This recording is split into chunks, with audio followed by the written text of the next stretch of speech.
Ibu bapak, saudara-saudari, pemuda-pemudi, jemaat yang kekasih dalam Tuhan. Hari ini bacaan kita adalah dari 1 Samuel 1 ayat 9 sampai 20. Kita merenungkan bagian ini dalam rangka ibadah hari Minggu setelah kenaikan Yesus ke sorga. Dan bagian ini mengajak kita untuk merenungkan tentang doa. 1 Samuel 1 ayat 9 sampai 20 adalah cerita tentang Hana, seorang ibu dari Rama yang ada di pegunungan Efraim. Seorang istri yang mandul. Ia datang ke Silo, ke tempat ibadah orang Israel. Dan di situ lama sekali, mungkin lebih dari 1 jam. Hana berdiri di hadapan Tuhan untuk berdoa. Dia mencurahkan isi hatinya. Dia menceritakan kepada Tuhan semua yang menjadi ganjalan, duka cita, dan kepahitan. Dia berdoa dengan penuh penyerahan diri. Dan Tuhan menjawab Hana. Tuhan memberikan kepadanya apa yang dia minta dan apa yang dia butuhkan. Nah, sudah menjadi pengetahuan umum bahwa doa adalah percakapan dengan Tuhan. Ada satu lagu anak-anak dalam bahasa Belanda. Sewaktu anak-anak kami, Vini dan Andre, masih bayi dan usia di bawah 9 tahun. Saya suka menyanyikan lagu itu bagi mereka. Lagu itu menyebutkan bahwa doa adalah saat kita berbicara dengan Tuhan. Biden is spreken met God. Die niet overlaat aan je lot. Artinya doa adalah percakapan dengan Tuhan. Tuhan yang tidak akan membiarkan kita terjebak dalam nasib dan penderitaan kita. Itu dia Bapak Ibu Saudara-saudara. Dalam doa kita berseru kepada Tuhan agar Tuhan memberikan kita, tidak membiarkan kita sendiri menghadapi persoalan dan masalah. Kita berdoa meminta Tuhan turun tangan ketika kita angkat tangan ke arah Tuhan, karena tidak berdaya menghadapi persoalan-persoalan. Ini isi nyanyian anak-anak dalam bahasa Belanda tadi. Dan ini juga yang kita baca dalam cerita tentang Hana, ibu yang pergi ke Silo untuk berdoa, meminta kepada Tuhan agar diberikan seorang anak yang akan lahir dari rahimnya sendiri. Pelajaran tentang doa dan kehidupan yang diisi dengan doa adalah hal yang urgen, mendesak dan bermanfaat bagi gereja serta orang-orang Kristen, terutama selama Yesus naik ke sorga sampai dengan datangnya kembali di hari akhirat. Naik ke sorga bagi Yesus berarti bahwa Yesus meninggalkan dunia dan orang Kristen. Minta maaf. Naik ke sorga bagi Yesus tidak berarti bahwa Yesus meninggalkan dunia dan orang Kristen menjalani hidup dalam kesendirian. Tidak. Naik ke sorga artinya dia memerintah dunia dan mengendalikan sejarah secara baru. Dia juga membarui hubungan dan persekutuan dengan umatnya. Hubungan tidak lagi hubungan fisik, bertemu muka dengan muka, tetapi melalui doa. Sebab kalau harus bertemu muka dengan muka, betapa sialnya kita yang ada di timur. Karena kita harus pergi ke Israel, ke tempat di mana Yesus ada, untuk bertemu dan bercerita kepada dia muka dengan muka. Justru dengan naik Yesus ke sorga, kita tidak lagi perlu datang bertemu fisik, tetapi kita bertemu Yesus melalui doa. Ketika kita masuk dalam kamar pribadi kita, mengunci pintu dan berdoa dari hati kita kepada Allah. Dalam doa kita membangun kontak dengan Allah melalui Yesus. Kita siapkan waktu untuk berbicara dengan Tuhan, sebagaimana seorang anak berbicara kepada ayah dan ibunya. Kita laporkan kebutuhan-kebutuhan kita. Kita ceritakan masalah-masalah yang membuat hati kita pahit.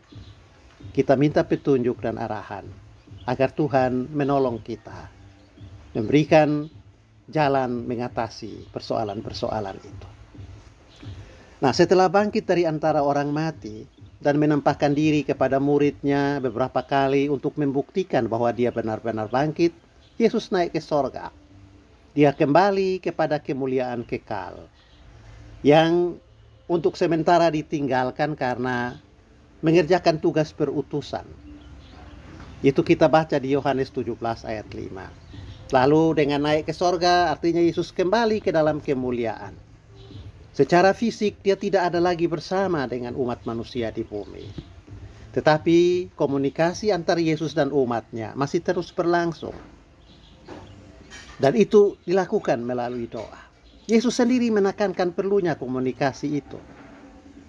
Sebelum kembali kepada Allah Bapa, Yesus menegaskan kepada murid-muridnya pentingnya berdoa.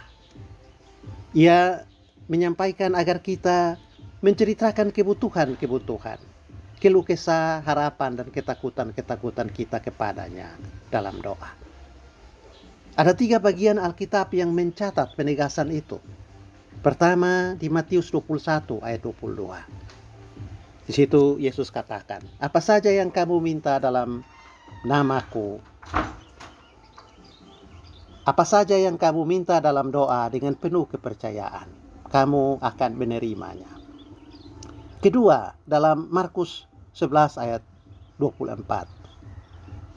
Yesus katakan begini, karena itu aku berkata kepadamu, apa saja yang kamu minta dan doakan, percayalah bahwa kamu telah menerimanya, maka hal itu akan diberikan kepadamu. Dan yang ketiga di Yohanes 15 ayat 7. Jika kamu tinggal di dalam aku dan firmanku tinggal di dalam kamu, mintalah apa saja yang kamu kehendaki dan kamu akan menerimanya. Nah, itu pentingnya doa setelah Yesus naik ke sorga dan sebelum dia datang kembali. Yesus tidak lagi ada bersama dengan manusia secara fisik di bumi. Tetapi hubungan dan komunikasi Yesus dengan umatnya tetap dan harus terus dijaga. Hubungan itu adalah melalui doa. Kalau Yesus tetap ada di bumi secara fisik, hanya orang tertentu saja yang dapat bertemu dan berkomunikasi dengan dia, yaitu orang-orang yang di dekat jarak geografi dengan Yesus. Kita yang jauh, yang tinggal di Kolbano, yang tinggal di Kolana, yang tinggal di Raijua, akan mengalami kesulitan untuk berjumpa secara fisik. Berapa banyak uang yang harus kita keluarkan untuk pergi ke Palestina atau Israel? Tapi syukur kepada Allah, karena Yesus naik ke sorga, artinya dia tidak lagi terikat pada satu tempat atau teritori. Maka manusia dari semua tempat, Kolbano, Kolana, Raijua, bisa datang kepadanya, membangun komunikasi dengan dia melalui doa. Nah, karena itu doa adalah percakapan dengan Tuhan, kapan saja, di mana saja, dalam situasi apa saja. Dan Hana melakukan itu di Silo, di rumah ibadah. Dia berdiri di tiang dekat pintu masuk bait suci dan mulai bicara dengan Tuhan. Hana mencurahkan semua kepedihan hatinya. Dia menangis karena tidak kuat terhadap hinaan. Dia mencurahkan air mata karena malu menjadi ibu tanpa anak. Hana meminta dari Tuhan untuk memperhatikan penderitaan dan kesengsaraannya. Tetapi yang penting juga Bapak Ibu Saudara, Hana tidak hanya meminta, dia juga berjanji. Berjanji akan hidup dalam kekudusan, akan menjaga komitmen hatinya, menjadi manusia yang berkenan kepada Allah kalau Tuhan menjawab doa-doanya. Dan semua kita tahu bahwa Hana mendapatkan apa yang dia minta dari Tuhan. 1 tahun setelah doa itu, Hana melahirkan Samuel. Tapi Hana juga masih melahirkan 5 orang anak, 3 laki-laki dan 2 perempuan. Hana berdoa dan Tuhan mendengarkan doanya. Lalu dalam doa itu Hana berjanji. Lalu dia menjaga janji itu. Ketika Tuhan sudah mengabulkan permohonan-permohonannya. Ini sama dengan apa yang Yesus katakan. Apa saja yang kamu minta dalam doa dengan penuh kepercayaan, kamu akan menerimanya. Karena menerima apa yang dia minta dalam doa dengan penuh kepercayaan. Tapi tidak semua orang yang berdoa mengalami seperti Hana, menerima apa yang dia minta. Dan karena itu kita bertanya, mengapa bisa begitu? Apakah itu berarti Allah pilih muka, diskriminatif? Kepada Hana dijawab doanya, tapi banyak doa-doa kita yang tidak dijawab. Apakah memang begitu? Allah pilih kasih, diskriminatif. Bapak Ibu Saudara-saudara, surat Yakobus pasal 4 ayat 3 menyebutkan hal tentang pengabulan doa. Di situ ditulis, kamu berdoa juga, tetapi kamu tidak menerima apa-apa karena kamu salah berdoa. Sebab yang kamu minta itu hendak kamu habiskan untuk memuaskan hawa nafsumu. Doa untuk menyenangkan diri sendiri atau juga untuk mempermalukan orang lain tidak akan dijawab oleh Tuhan. Dan kita belajar dari cerita tentang Hana. Dia meminta, tetapi bukan untuk memuaskan hawa nafsunya. Dia juga bukan meminta sesuatu dari Tuhan untuk mempermalukan Penina, istri kedua dari suaminya. Dia meminta kepada Tuhan dan dia berjanji, kalau Tuhan menjawab doanya, dia akan mempersembahkan kembali jawaban itu bagi kemuliaan nama Tuhan. Di sini kita belajar, Bapak Ibu Saudara-saudara, Allah jauh lebih bersedia mendengar dan menjawab doa ketimbang kita bersedia meminta. Tetapi tidak semua doa kita dijawab oleh Tuhan.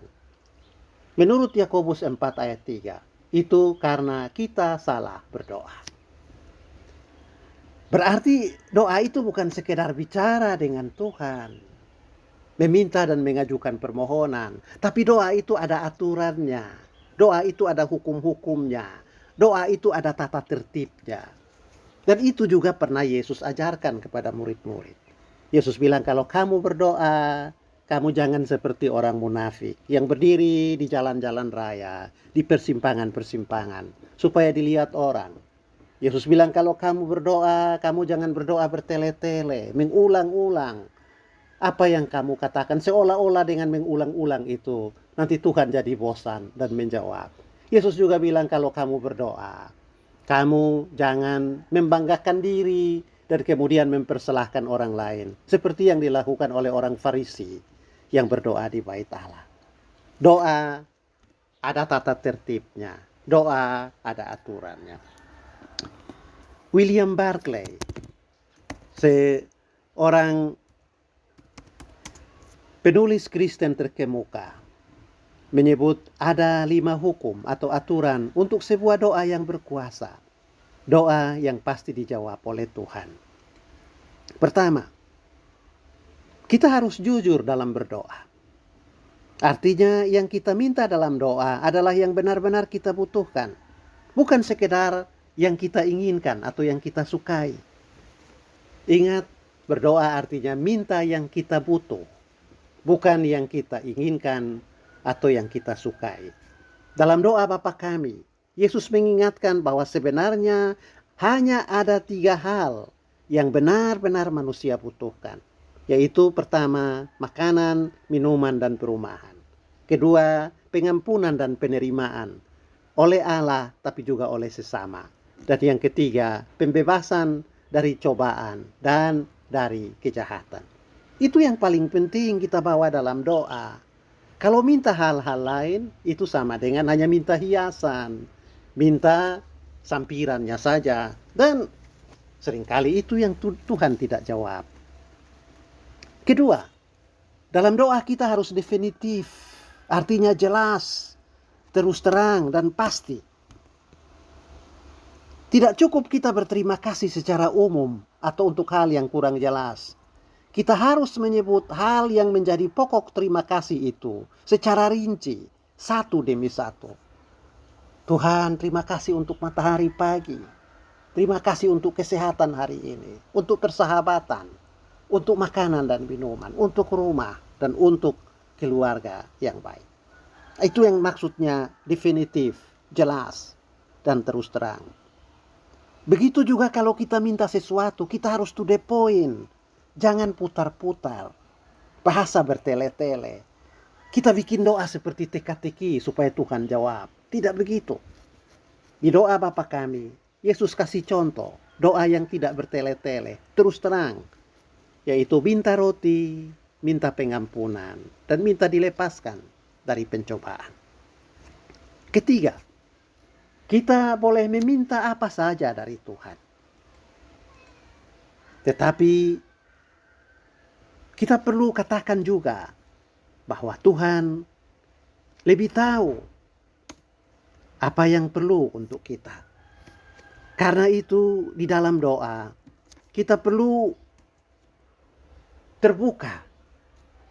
Kita perlu katakan kepada Tuhan bahwa biar kehendak Tuhan saja yang jadi. Kalau dalam pandangan Tuhan, apa yang kita minta itu bukanlah kebutuhan yang mendesak. Tuhan menjawab kita dengan kasih karunia-Nya. Dan ini juga yang Yesus berikan contoh, yaitu di Getsemani. Di situ Yesus berkata, biarlah kehendakmu saja yang jadi, dan bukan kehendakku. Hukum keempat dalam berdoa. Kita harus lanjutkan doa itu dengan usaha dan tindakan untuk mewujudkan doa itu. Artinya, Allah tidak akan melakukan untuk kita apa yang kita tidak mau lakukan untuk diri sendiri. Doa bukan perintah kepada Allah untuk bekerja bagi kita. Tetapi doa adalah permintaan agar Allah memberkati usaha dan tindakan yang kita buat supaya sesuatu bisa terwujud. Nah, itu kita bisa belajar lagi dari Hana. Hana meminta dari Tuhan seorang anak yang akan lahir dari rahimnya. Bayangkan Bapak Ibu, kalau Hana selesai meminta itu dari Tuhan, tetapi Hana tidak menikah. Nah, bagaimana dia bisa melahirkan? Artinya doa harus dilanjutkan dengan usaha dan kerja. Itulah yang gereja sebut ora et labora. Doa bukanlah pemberian disposisi kepada Tuhan untuk Tuhan mengerjakan apa yang tidak ingin kita kerjakan. Tetapi doa adalah permohonan kepada Tuhan untuk memberikan kepada kita kekuatan, keberanian, kesungguhan, melakukan sesuatu untuk mendapatkan apa yang kita minta dari Tuhan. Hukum kelima dalam berdoa ialah Tuhan bekerja menjawab doa kita. Tidak terlepas dari hukum-hukum alam, hukum-hukum biologis, dan hukum-hukum atau tata tertib kehidupan. Artinya kalau kita minta sesuatu dari Tuhan yang sifatnya merusak hukum alam, menghancurkan diri kita sendiri, lalu kemudian merusak tata tertib sosial, maka doa itu tidak bakal dijawab. Atau seperti yang dikatakan oleh Yakobus 4 ayat 3, kita berdoa secara salah dan keliru. Selamat menjalani kehidupan dalam doa di masa antara kenaikan Yesus ke sorga dan kedatangannya yang kembali. Tuhan memberkati kita sekalian.